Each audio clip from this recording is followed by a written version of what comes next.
Em meio à quietude do espírito, convido-te a desvendar as verdades que residem nas raízes da fé. Que este momento de reflexão seja um portal para a compreensão mais profunda do divino, conduzindo-nos a uma jornada espiritual de descobertas e iluminação.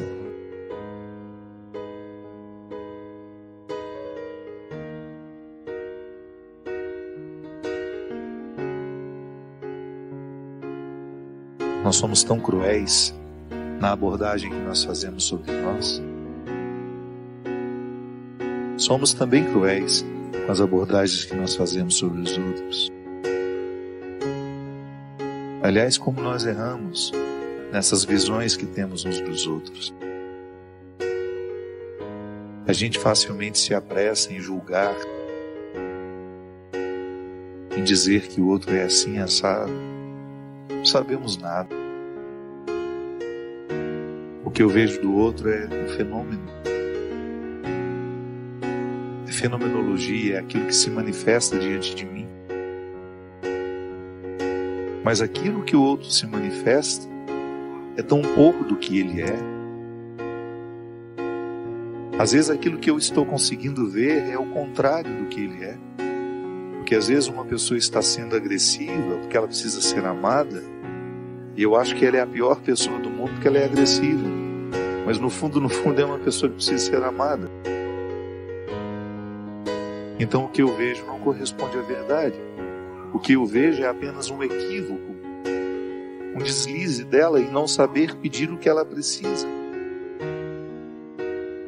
Sim, quantas vezes eu peço afeto da pior forma, sendo agressivo, ciumento, possessivo. Seria tão mais honesto, né, eu dizer, olha, eu estou tão necessitado de ajuda. E o outro interpretaria do jeito certo o que eu estou pedindo para ele. Mas às vezes eu chego aos gritos, rejeitando, mandando embora. Quando na verdade eu quero que fique, que me ame, que esteja comigo. Então quando eu não sou honesto com o que eu sou, eu prejudico o outro me perceber. Mas eu erro comigo. Quando eu tenho uma visão distorcida de mim. Quando eu me interpreto muito pior do que eu sou. E é interessante que uma pessoa que é pessimista em relação a si, a primeira coisa que ela expulsa dela é a possibilidade dela ser amada por Deus. Ela tem muita dificuldade de acreditar que Deus a ama. E muito menos que Deus a habita. Pensar isso, né? Eu sou um sacrário. As pessoas vão à igreja, elas reverenciam aquele sacrário que está ali. Porque a Sagrada Comunhão está ali. A Sagrada Eucaristia está ali. Mas eu passo pelo meu irmão e me esqueço que ele também é um sacrário vivo, ambulante.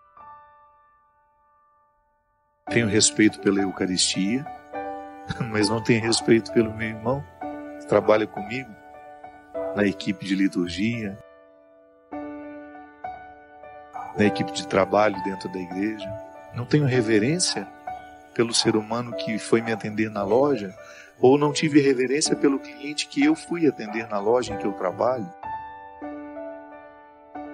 Que cristianismo é esse que me faz ficar prostrado diante da hóstia consagrada, mas não me leva a estender a mão a um irmão que está do meu lado? Que cristianismo é esse que não me ensina que o respeito pela Sagrada Eucaristia também precisa se desdobrar pelo respeito que eu tenho com as pessoas que convivem comigo? Que não é justo eu não reconhecer essa dignidade, inclusive em mim, de perceber que esse Deus escolheu morar em mim. E que eu vou ficar muito bravo e que eu vou fazer de tudo para que aqueles que querem atentar contra o Deus que me habita não obtenham seu sucesso. Eu não quero a profanação do outro. Da mesma forma como eu não quero profanar ninguém. Não quero profanar a sacralidade do outro. E não quero que o outro profane minha sacralidade. Por isso zelarei para que as pessoas que têm acesso a mim deem os seus primeiros passos na minha direção, sabendo que sou um homem sagrado. Mesmo que eu não fosse padre, eu sou um homem sagrado, desde menino. E porque ainda sou padre, tenho uma responsabilidade maior em zelar por essa sacralidade, que é um dom que Deus me deu. É um dom que eu guardo, que eu cuido todos os dias. E estou cada vez mais atento àquilo que pode ser um atentado à minha sacralidade. Não posso, não tenho direito. Sabe por quê? Porque eu mereço viver isso. Não é porque é uma obrigação que eu reconheço diante de Deus. Não, é um direito. E eu tenho feito de tudo para que aqueles que são evangelizados pelas minhas palavras descubram isso. É um direito que você tem sentir-se sagrado e viver como tal. Pensar-se como sagrado. Sentir-se como sagrado. Agir como sagrado. Porque essa sacralidade, ela é irrenunciável. São Paulo já fala numa das suas cartas. Os dons de Deus são irrevogáveis. Ele não muda de ideia. Eu derramei sacralidade sobre aquela pessoa, mas ela está vivendo uma vida muito promíscua. Vou retirar. Não. Essa vida de promiscuidade pode até fazê-la esquecer que ela é sagrada, mas nunca retira dela a condição de sagrada. Nem melhor, nem pior que ninguém. Apenas você. Com as suas diferenças, com a sua idiosincrasia, com tudo aquilo que é próprio do seu jeito, próprio da sua personalidade, do seu temperamento. Você é você. E é esse ser que Deus ama. Mesmo que eu não ame, Deus ama. Mesmo que eu tenha dificuldades, Deus não tem dificuldade com as suas criaturas. Você pode até ter com Ele, mas Ele não tem com você. Por isso que é tão simples a conversão. Nós podemos até complicar quando falamos dela, mas conversão é você, num primeiro momento, reconhecer que Deus não tem dificuldade com você. É você que tem com Ele. E que, portanto, quando você sabe que Ele não tem dificuldades com você, você fica mais livre diante dele. Não é assim que acontece quando você fica livre diante de um amigo? Não é muito mais fácil você corrigir uma postura que lhe faz mal, que lhe retira do direito de viver melhor a vida? Quando você tem um amigo que olha para você sem dificuldades com você, sem dificuldades com aquele seu jeito? Eu tenho muito mais facilidade de mudar uma conduta a partir de um amigo que não tem dificuldade com os defeitos que eu tenho. Mas eu vou me acomodar porque ele não tem dificuldade com o meu defeito? Não. Mas aos poucos ele vai me contagiando com a oportunidade de modificar as peças do tabuleiro e fazer um jogo mais favorável a mim. Em última instância, minha gente, o viver bem consiste em você julgar bem o jogo da vida, articulando as situações, as pessoas, as oportunidades, tudo aquilo que compõe a sua ambiência existencial. É o exercício de todo dia, voltar a si. Essa música fala do abraço do pai, de um filho que viveu distante, que gastou todos os seus bens e que depois, movido movido pela certeza de que o Pai não tem dificuldades com ele, ele se sente livre para retornar. Porque se ele pensasse que o Pai tinha dificuldades com ele, ele não voltaria. Ele pararia nesse medo. Por isso que nós erramos muito como líderes religiosos, quando até bem intencionados, com desejo de ressaltar o pecado, isso e aquilo, a gente coloca no outro essa mentalidade de que Deus tem dificuldade com ele. Quando eu coloco em alguém essa convicção de que ele está muito ruim e de que Deus tem dificuldade com ele, eu estou dificultando essa reaproximação. O que eu prego, o que eu vivo, tudo aquilo que eu faço como padre, precisa ser marcado por essa oportunidade que eu tenho de gratuitamente oferecer ao outro o dom mais precioso que eu tenho. Quando eu digo que o amor não pode ser conciliado com sossego, eu digo isso a partir da vida que nós vivemos. Uma mãe, por exemplo, porque ama um filho, ela não tem mais sossego na vida. Sempre que nós amamos, toda vez que nós estamos no exercício de amar, nós estamos na experiência do desassossego. E isso não é ruim. Isso não é ruim. O desassossego, ele faz parte da vida. E ele não nega o amor. O estar desassossegado não é ruim. A impermanência, minha gente, a insegurança, elas são situações que acompanham toda relação amorosa. Nós temos medo de perder os outros, faz parte da vida. Isso é humano.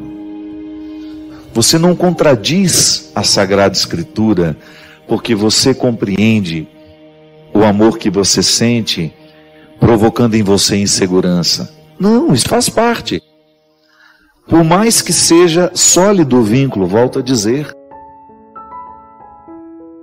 nós temos medo de perder quem nós amamos.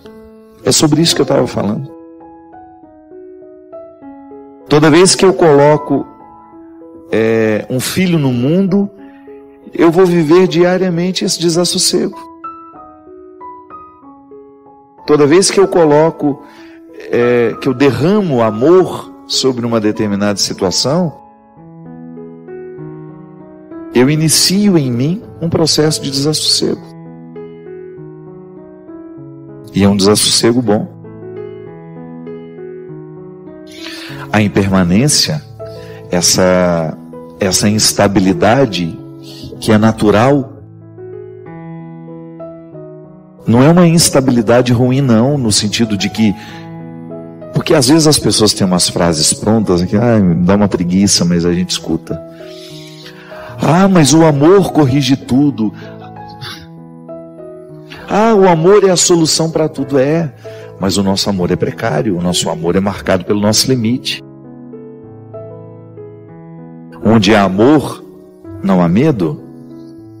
Sim, traga-me uma mãe que não tem medo de perder o filho. Traga-me aqui. Apresente-me alguém que no exercício de amar, de vez em quando não é visitado pela insegurança, pelas regras da impermanência. Nós morremos, nós vamos embora, nós traímos, é disso que eu falava. Então, às vezes, nós temos uma visão muito romântica do amor. Isso não cabe mais, sabe? Vamos ver a vida com mais realismo. Sim, eu posso muito bem amar, viver todos os benefícios do amor, sem precisar negar o que nele e em mim é desassossego. Eu vivo desassossegos constantes quando amo. As frasezinhas prontas e as frases de efeitos que estão por aí, definitivamente elas já deixaram de me dizer há muito tempo. Eu prefiro a crueza da vida. É assim. Experimento o amor o tempo todo como estar na corda bamba. E você sabe que isso faz até bem aos amantes? Para você não ter aquela pretensão de que o outro é seu, de que você já conquistou definitivamente. Não. O amor conjugal, ele é mais bonito à medida em que você vive essa conquista todos os dias. Quando você olha para o companheiro que está ao seu lado e você sente que precisa empenhar-se diariamente na manutenção desse amor. E quando você olha um filho dormindo no berço, você experimenta o que o amor tem de mais bonito, mas também o que ele tem de mais duro. A partir do momento, a sua felicidade está intimamente ligada àqueles batimentos cardíacos. E à medida em que aquela criança vai crescendo, vai ganhando autonomia, você vai sofrendo, você vai perdendo aquele controle que você tinha, você vai deixando de ter. Aí você vai tendo que reformular o amor. E isso não dói, não? Isso não causa medo? Prefere a frase de efeito? Eu não.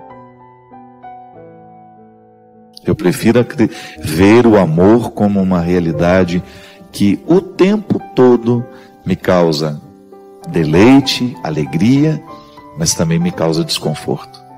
É matemática. Seria uma ilusão eu pensar que o amor só tem a sua dimensão positiva, não? Eu sei o prejuízo que tomo quando amo. Mas é um prejuízo que eu quero tomar livremente, porque os benefícios dele compensam. Mas toda a experiência amorosa, ela é marcada por aquilo que tem de positivo e por aquilo que tem de negativo. Uma pessoa que opta pela solidão, por exemplo, não quer casar, não quer ter filho, ela vai enfrentar os outros benefícios do amor e os outros prejuízos, mas são completamente diferentes daquele que se casou e daquele que escolheu ter alguém, daquele que escolheu ter filho, totalmente diferente. Então, as visões românticas não nos impeçam de perceber a realidade. Que às vezes nós temos uma leitura muito romântica da vida. E um pouco de realismo faz bem. Não é nenhum problema eu pensar o amor como vantagem, mas também como prejuízo. E eu quero, sabe? Essa instabilidade é o amor. A instabilidade faz parte do amor. Amar dói. E se você for honesto, você vai ver que amar dói. Amor traz paz, amor traz, mas também traz desassossego. Não veja somente a visão romântica, não. Porque senão você vai passar uma vida inteira achando que ama. Quando na verdade a gente só experimenta o amor quando nós passamos pelo crivo da dor. Eu desejo que você, nas suas lutas, você tenha sempre o direito e a possibilidade de retirar os seus excessos, para você ver diante dos seus olhos a sua verdade fundamental, sem exageros, só você. E a partir disso, você reencontrar o caminho da vida. Obrigado pelo seu carinho, pela sua atenção, e que Deus abençoe muito você. Que Deus derrame sobre o seu coração, sobre a sua casa, sobre a sua vida, a disposição que caracterizou o coração de Nossa Senhora. Para que, exemplo dela, a gente também possa ser um cristão de verdade, levando sempre Jesus no colo, para apresentá-lo àqueles que ainda não o conhecem. Padre Fábio, tenho sentido que minha vida está marcada pelo sofrimento. Tudo que faço, tudo que vivo, observo que está fortemente marcado pela dor. Como posso me livrar de tudo isso, Padre?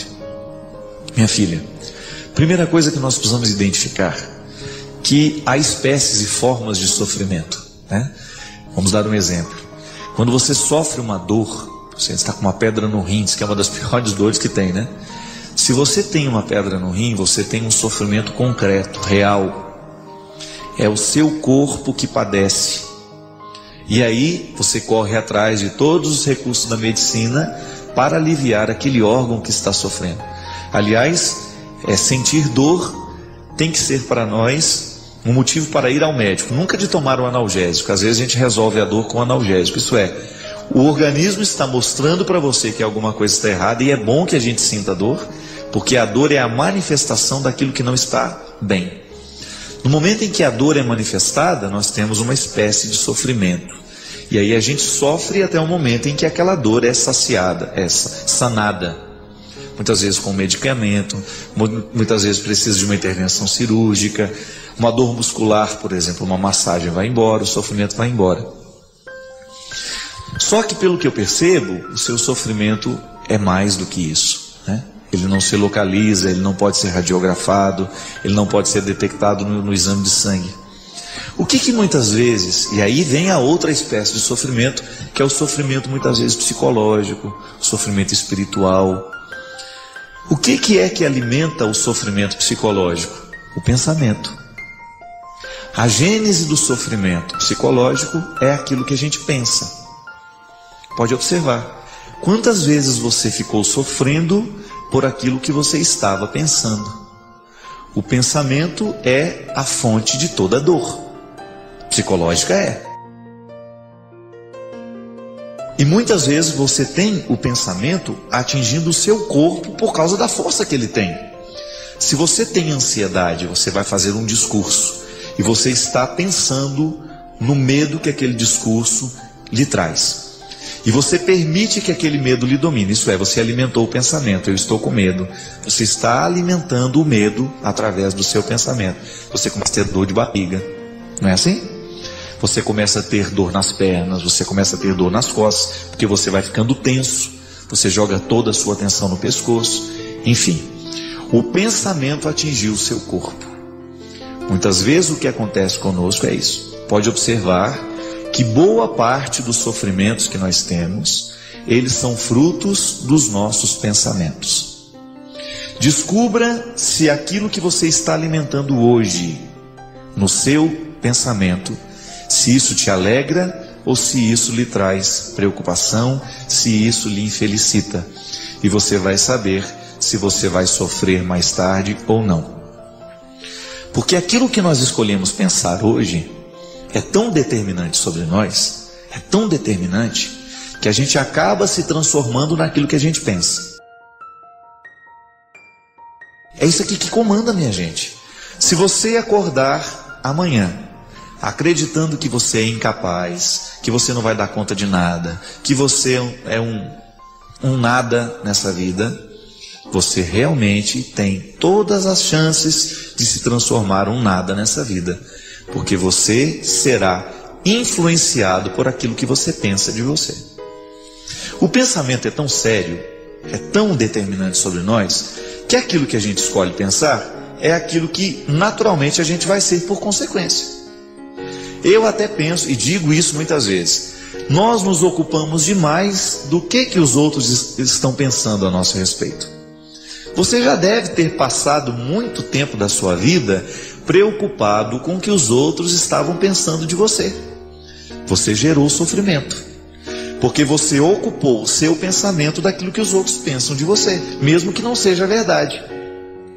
Você colocou o seu pensamento a respeito da fofoca que o outro fez. Você começou a sofrer por uma coisa que nem é verdade. O outro fez uma fofoca de você, você se ocupou do que o outro disse e passou a só pensar nisso. Por que ele falou aquilo? Mas ele não tinha o direito de ter falado. Está vendo? Você está sofrendo. O que é você resolver o mal pela raiz? É como você arrancar a pedra do rim. Eu não vou dar atenção a esse pensamento, a isso que ela falou, porque isso que ela falou não é verdade. Eu não sou o que ela está dizendo. Então você elimina o poder daquele comentário sobre você. Você purifica o seu pensamento. Naturalmente você deixa de sofrer por aquilo que estava te fazendo sofrer. Você ocupa a sua mente de uma coisa boa. Você vai se recordar daquilo que você sabe de bom a seu respeito. Aí você neutraliza o poder daquele comentário ruim. Por exemplo, quando você se ocupa do que o outro está pensando de você, geralmente você se esquece do que você sabe a seu respeito. Não é o que o outro pensa sobre você que tem que ser determinante. É o que você pensa de você mesmo. E aí, muitos sofrimentos nascem daquilo que eu penso sobre mim. Se eu me acho um incapaz, porque alguém um dia me disse isso e eu acolhi, se eu me acho uma pessoa ruim, se eu me acho uma pessoa feia, eu dificilmente vou ter condições de superar isso que eu acho de mim, porque eu estou alimentando este pensamento. Minha gente, o pensamento é a nossa matriz, o resto é filial. E nós, quando nós temos esse sofrimento psicológico, a gente sofre por causa daquilo que a gente está pensando. Quantas vezes as pessoas vêm até mim, angustiadas, sofrendo, padre, eu estou tão preocupado. Outro dia eu atendi uma senhora, que estava preocupada demais, porque a filha estava mudando de religião. E ela veio me dizer aquilo como se aquilo fosse o maior sofrimento do mundo. E ela chorava mesmo, minha gente. Padre, nós sempre fomos tão católicos. A minha filha não tinha o direito de fazer isso. Minha filha está se transformando em evangélico. E eu disse para ela: minha senhora, a senhora tem razão de sofrer por tudo isso que a senhora está sofrendo, por uma razão. Se a sua filha estivesse drogada, se a sua filha estivesse presa, se a sua filha estivesse com câncer, a senhora realmente teria um pensamento ruim para alimentar. E infelizmente seria difícil de tirar. Mas a senhora está sofrendo por um pensamento que não tem razão. E aí eu comecei a dar a ela uma série de motivos pelas quais ela não precisaria sofrer. E naquele momento aquela senhora foi ficando aliviada, até ela mesma chegar à conclusão: é verdade, padre, eu não tinha o direito de sofrer tanto por uma questão tão simples. Está vendo como é fácil libertar uma pessoa do sofrimento psicológico? Porque você modifica um pensamento ruim por um pensamento bom. Quantas vezes você ficou sofrendo porque você ficou alimentando dentro de você, do seu cérebro, um pensamento ruim sobre os outros? É igual fofoca. Essa semana até eu me diverti muito, né, vendo o Eto e a Luzia no programa Sorrindo para a Vida dessa semana, que eles estavam falando justamente dos fofoqueiros de plantão. Eu não sei o que foi carta anônima que chegou aqui, e o Eto estava assim, dizendo, né, com tanta simplicidade. O Eto é muito simples, e ele fala diretamente aquilo que a gente precisa ouvir, né? Eu gosto muito de ouvi-lo. E ele estava dizendo: se tem uma coisa que me irrita numa pessoa, é esse negócio, falaram, comentaram. Esse sujeito já é indeterminado, não é? Eu estou errado, língua portuguesa não é isso? Falaram, disseram, sujeito indeterminado. Você não tem nem como prestar atenção nisso. Tem gente que tem o dom de ficar fazendo pensamentos ruins e ir para a cabeça dos outros. Pelo amor de Deus, vai arrumar o que você fazer. Se você não tem muita coisa para dizer a meu respeito, fica calado, é melhor. Você tem todo o direito de não gostar de mim, você tem todo o direito de não gostar do outro, mas você não tem o direito de inventar histórias dele. Você não tem o direito de transformar o outro naquilo que você imaginou dele. Eu sempre digo, minha gente, que nós que somos públicos, a gente sofre por duas razões. Ou as pessoas imaginam que nós somos melhores do que nós somos, ou elas imaginam que a gente é pior do que a gente já é. Dos dois jeitos é ruim. É ruim ser imaginado muito bom, mas é também ruim ser imaginado muito ruim. Eu não sou tão ruim assim como alguns falam, e também não sou tão bom assim como alguns falam. Eu quero apenas o direito de ser o que eu sou, de ter os meus limites e de lutar contra eles. Mas agora, no momento em que o outro começa a fazer uma fofoca de você, começa a fazer um comentário maldoso ao seu respeito, você tem que escolher se você vai querer alimentar esse pensamento dentro do seu coração ou não. E o sofrimento psicológico, minha filha, talvez você esteja nesse aspecto, sofrendo aí. Começa a prestar atenção nos pensamentos que você leva para a cama. antes de dormir, sobre o que você fica pensando? Tem gente que vai para a cama e fica pensando: meu Deus, aquela prestação, será que eu vou ter dinheiro para pagar? Você vai trabalhar agora? Não vai. Então dorme, pra você trabalhar direito amanhã. O dinheiro vai vir se você dormir na hora certa, se você tiver com saúde para trabalhar. Agora, se você ficar trazendo para sua cabeça o pensamento errado, aí dificilmente você vai ter saúde para depois. Tem o ciumento. O ciumento é aquele que sofre com o pensamento que tem. Será que ele está falando a verdade para mim mesmo? Será que ele foi lá onde ele falou que foi? Quem escolhe ter ciúme, escolhe viver um inferno, porque fica fazendo a opção de ter pensamentos de desconfiança o tempo todo na cabeça. Pelo amor de Deus, você não vai levar para sua cama tem que ser um lugar sagrado. Sua cabeça tem que ser um lugar sagrado. Se você percebeu que aquele pensamento não está te fazendo bem, manda embora. Não leve com você pensamentos que vão te destruir. Peça a Deus para te livrar de tudo isso. Como é que a oração tem o poder de atingir o nosso pensamento? Quando você começa a substituir os pensamentos ruins pelos pensamentos bons. Gente, isso é igual educação de criança. Por isso que eu sempre digo: olha, desde pequeno eduque o seu filho para o esporte, eduque o seu filho para as artes, mande seu filho aprender um instrumento musical, mesmo que ele não tenha muito jeito, desenvolva nele essa sensibilidade musical, faça ele descobrir um esporte que ele gosta. Por quê? Mente sã, corpo são. Você vai começar a ocupar a cabeça do seu filho com pensamentos bons. O esporte traz um monte de pensamentos bons. A música, a literatura, o teatro, a poesia trazem uma série de bons pensamentos para nós.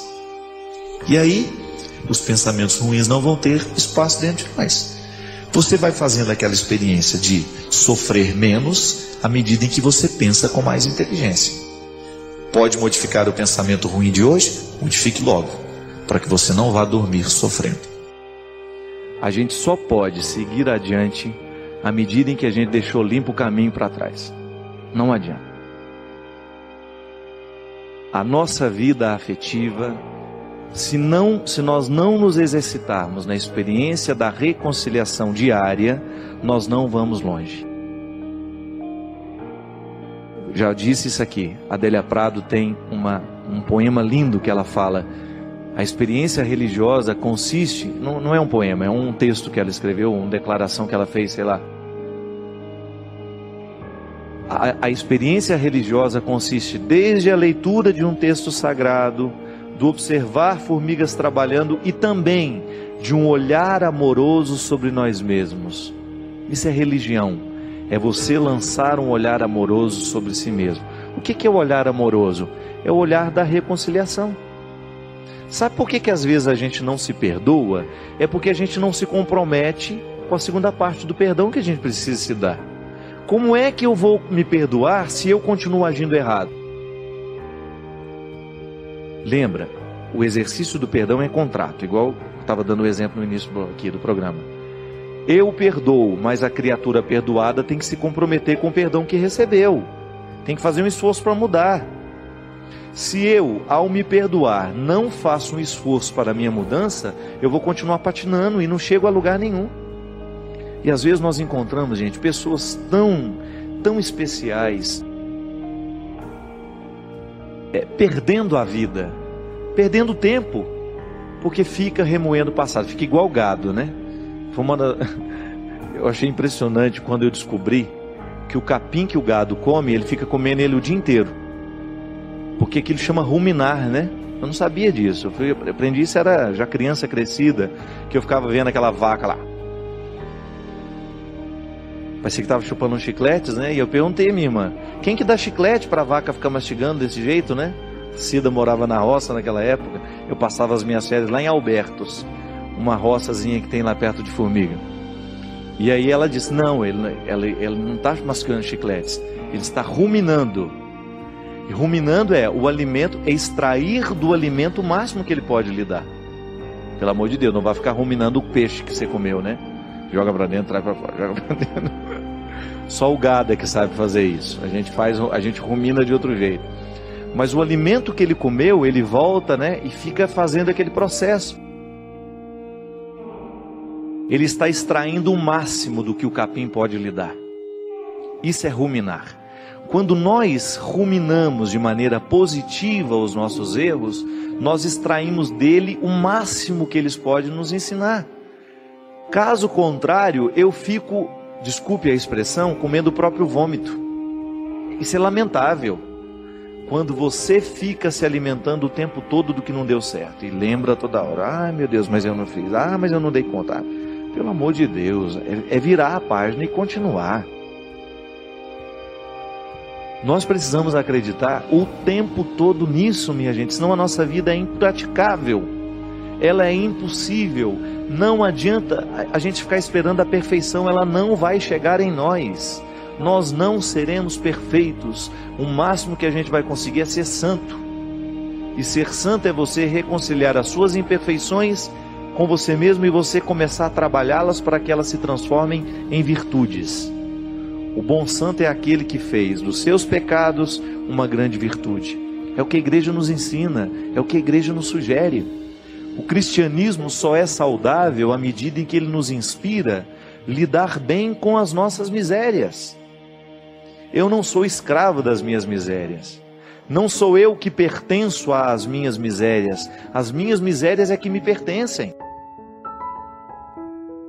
É igual o exemplo que eu dei, né? Eu tenho um amigo que tem tanto ciúme do carro dele. Mulher não pode abrir a maçaneta, senão a unha dela arranha a maçaneta. A gente não pode entrar com o pé meio suspeito, porque pode parecer que está sujo e vai sujar o carro dele lá dentro. Aí um dia eu perguntei: peraí, é você que é dono desse carro ou esse carro que é dono de você? Quem é que manda em quem nessa história? O mesmo acontece com as nossas imperfeições.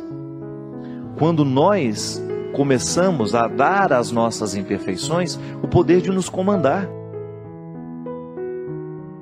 Quando nós começamos a autorizar os nossos defeitos a serem a centralidade da nossa vida. Nós não podemos centralizar os nossos defeitos e torná-los o motor, né? A engrenagem, a peça de engrenagem. O que é a peça da engrenagem?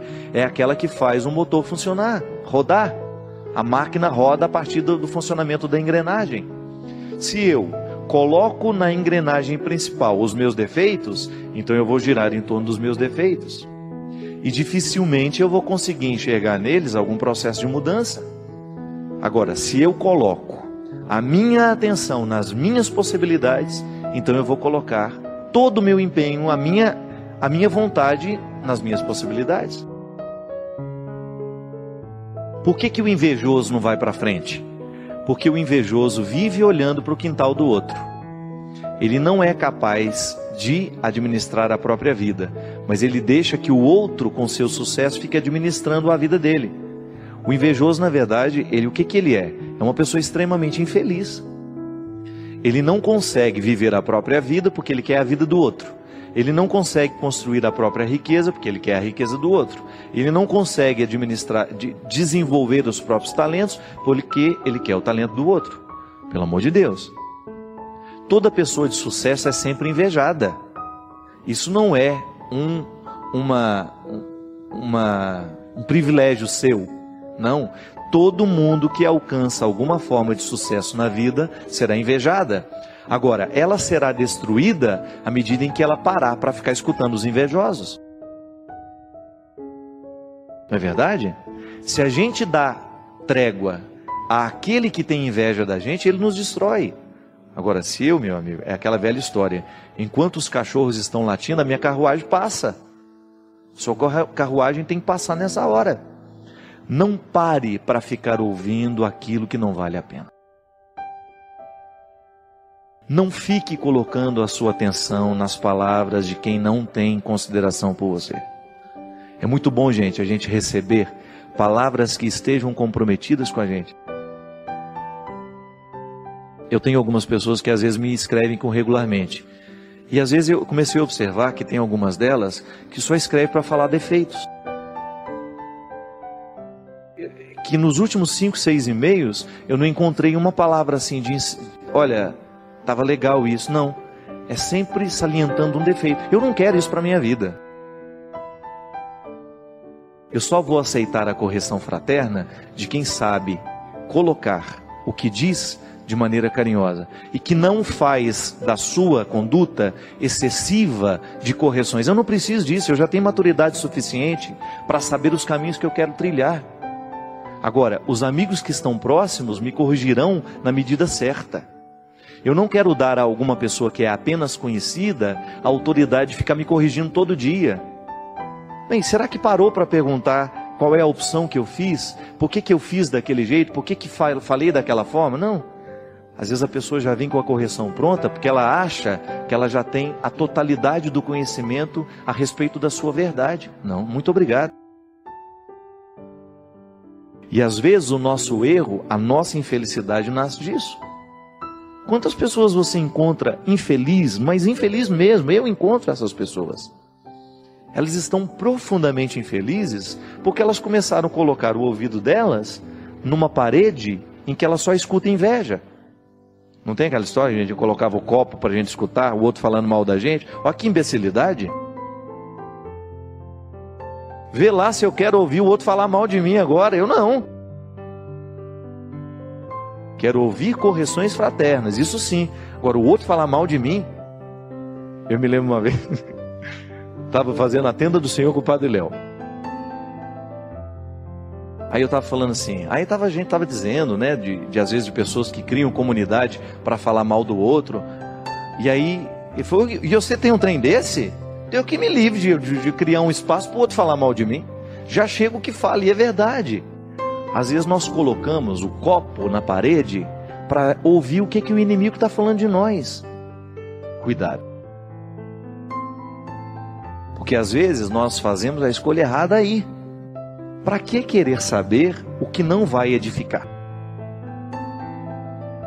Recorda-se dos 3 filtros de Aristóteles? Aquilo que você vai me dizer é bom? É verdadeiro? Tem utilidade? Então, se não é bom, se não é verdadeiro, se não tem utilidade, para que você acha que eu quero saber isso?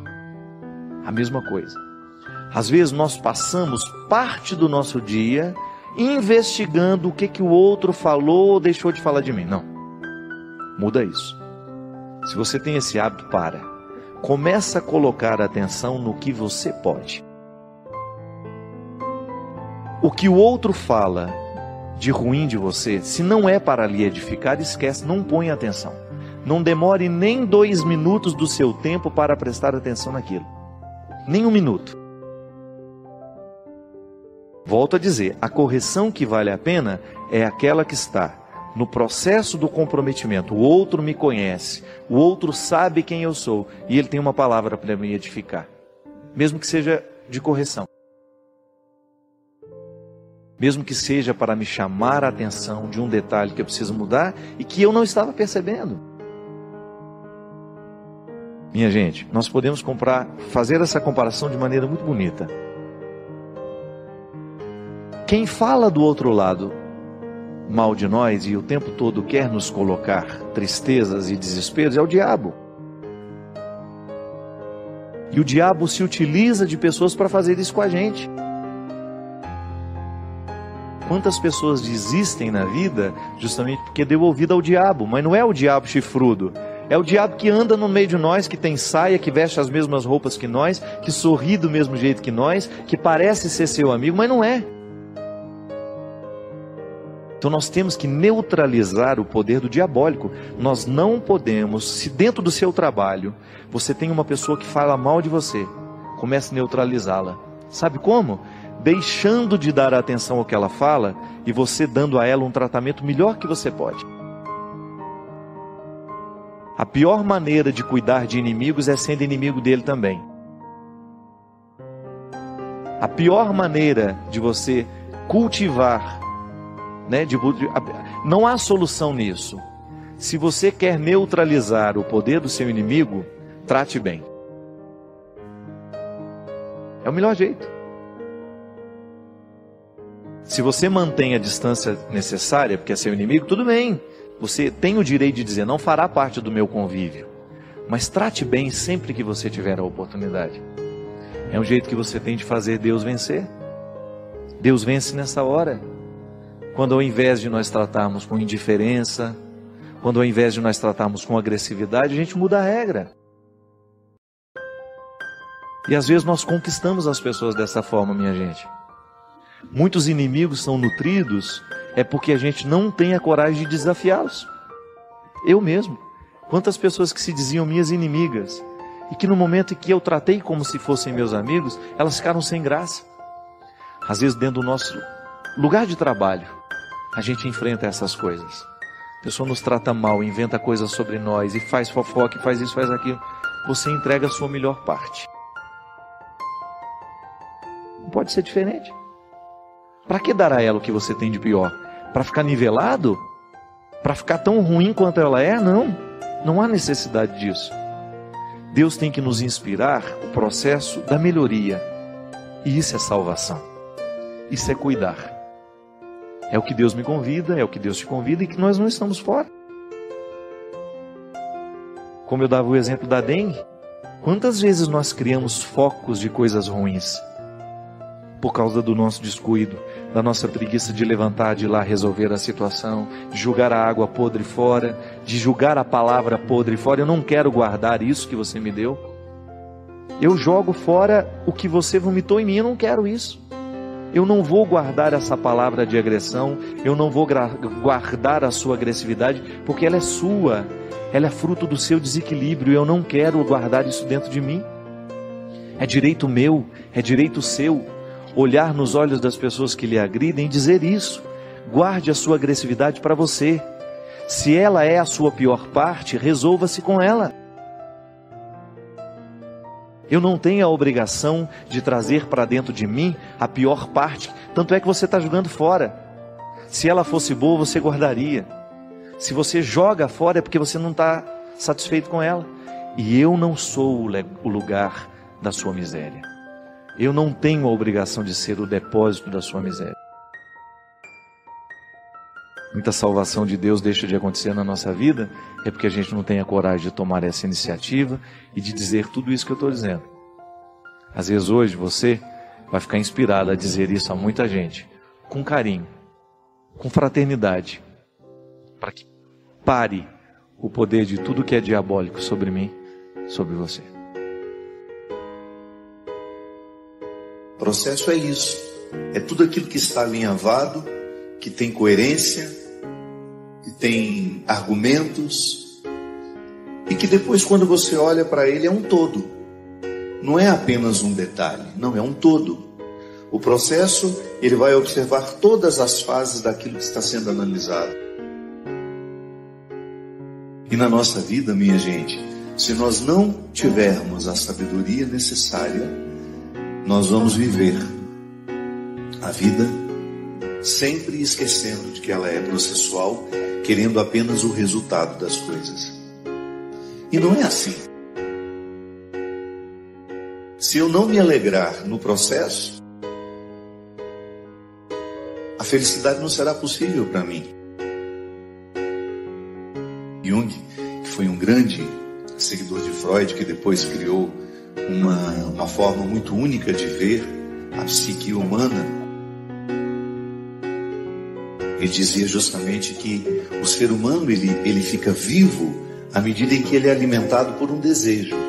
Se a gente não deseja, se a gente para de desejar, a gente aos poucos vai morrendo.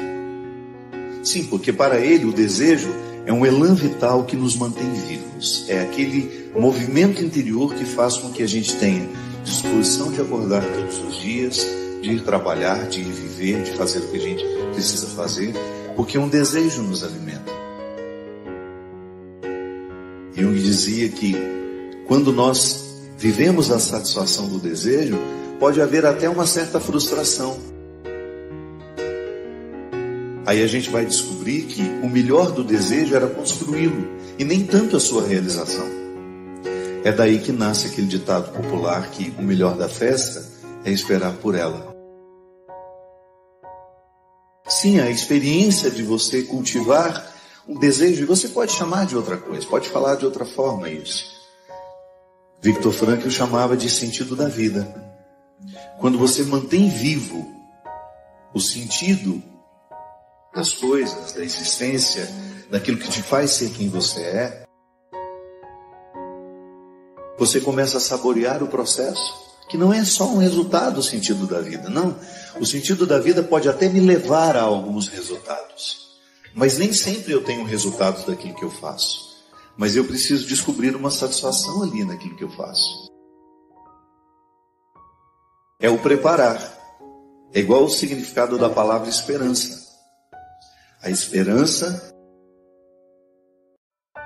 não é um conceito estagnado, pronto. Não, porque eu espero, eu digo, eu estou esperando. Mas significa que enquanto eu estou esperando, eu estou construindo aquilo que eu espero. Também aí você tem uma dimensão processual. Você não está de mãos cruzadas, braços cruzados, esperando por aquilo que você quer que aconteça. É por isso que na esperança cristã é uma esperança operante.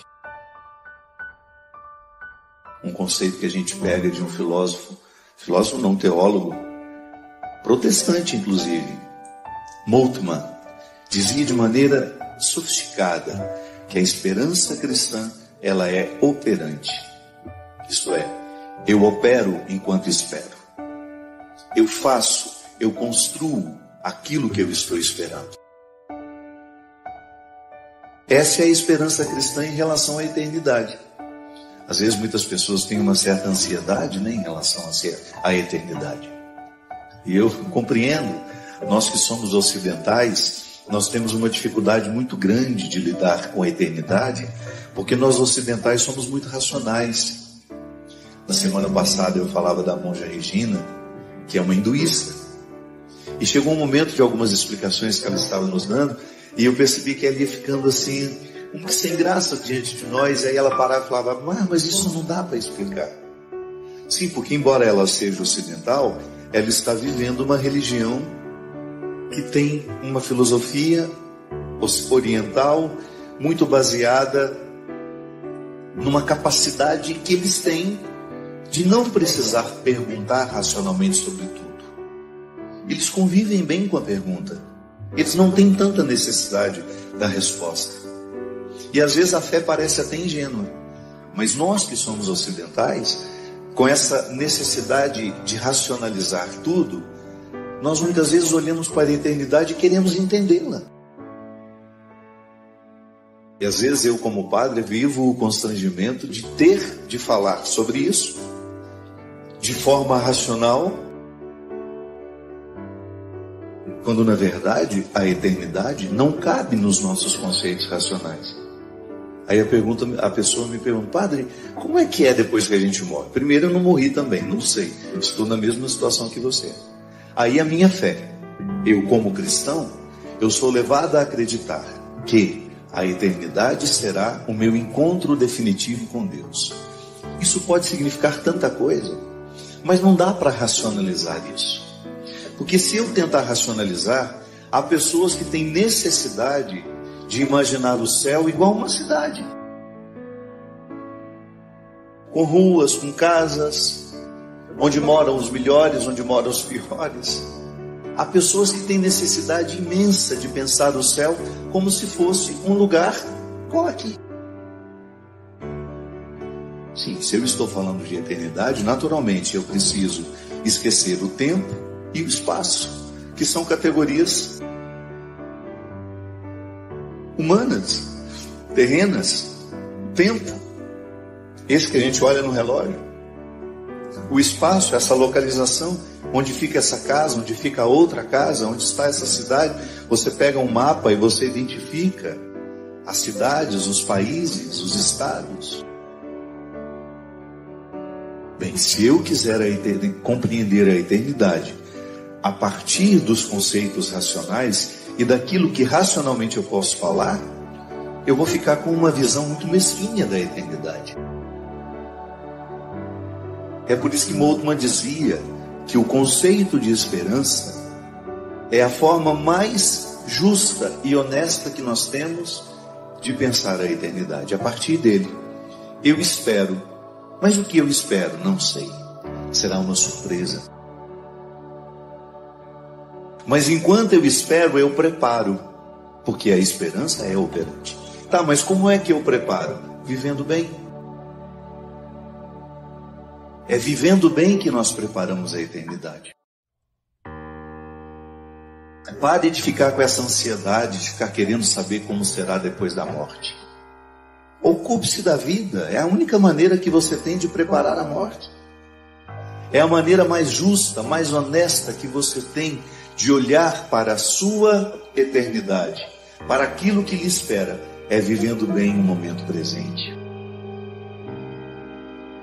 Por isso que nós não podemos compreender uma religião que nos faz ter desprezo pelo tempo e pelo espaço. Durante muito tempo, vigoraram algumas espiritualidades que ensinavam as pessoas a ter desprezo pelo mundo. Não faz sentido, minha gente. O mundo a que Jesus se referia, vós estáis no mundo, mas não sois do mundo, essa expressão de Jesus para os seus apóstolos não era para que eles desprezassem as coisas do mundo, não, era para que eles soubessem que este mundo é passageiro, essa casa é passageira, este piano é passageiro, este material que nós estamos usando para fazer esse programa chegar até você é passageiro, essa televisão que você está tendo aí diante de você, por onde nós entramos, por onde nós passamos, é passageira. O dinheiro é passageiro, o sucesso é passageiro. Aí Jesus está ensinando que há uma maneira interessante de lidar com o tempo e com o espaço. Tá bom, eu tenho, mas eu não vou me apegar àquilo que tenho, porque tudo isso passa. É igual apego às pessoas. Eu sei que é muito difícil a gente perder alguém, mas o nosso excesso de sofrimento na perda está justamente em não aprendizado. Nós não aprendemos que as pessoas também serão passageiras na nossa vida. A gente pode até saber, mas a gente não aprendeu. É igual a música. A lição nós sabemos de cor, só nos resta aprender. Sim, tem muita coisa que nós sabemos de cor, mas ainda não aprendemos. Pode ser que se a gente tivesse sido educados desde pequenos a compreender a morte como um processo natural na nossa vida, nós teríamos menos dificuldade no momento em que ela acontecesse ao nosso lado. Mas às vezes a falta de espiritualidade, a falta de vida interior, nos faz a gente ficar apegados demais à matéria e às pessoas. Pois é, são as nossas dificuldades porque somos ocidentais. Somos apegados demais ao tempo, ao espaço e queremos compreender a eternidade a partir do limite que nós temos. Eu, como professor de escatologia, eu tinha que falar tudo aquilo que a igreja diz sobre céu, inferno, purgatório. Mas eu tinha um desafio a mais, que não era apenas deixar os meus alunos reproduzirem o que a igreja ensina sobre isso. Porque às vezes a catequese, ela pode ser mais uma vez um reforço desse excesso de materialidade. Então, a pregação, ela chega até mim falando do céu, falando da eternidade, e ela pode me sugerir novamente um reforço de que é material. O céu é material, o céu é localizado, o céu está no tempo e no espaço. Então o meu desafio como professor era que nós soubéssemos falar a linguagem sem ficarmos presos a ela.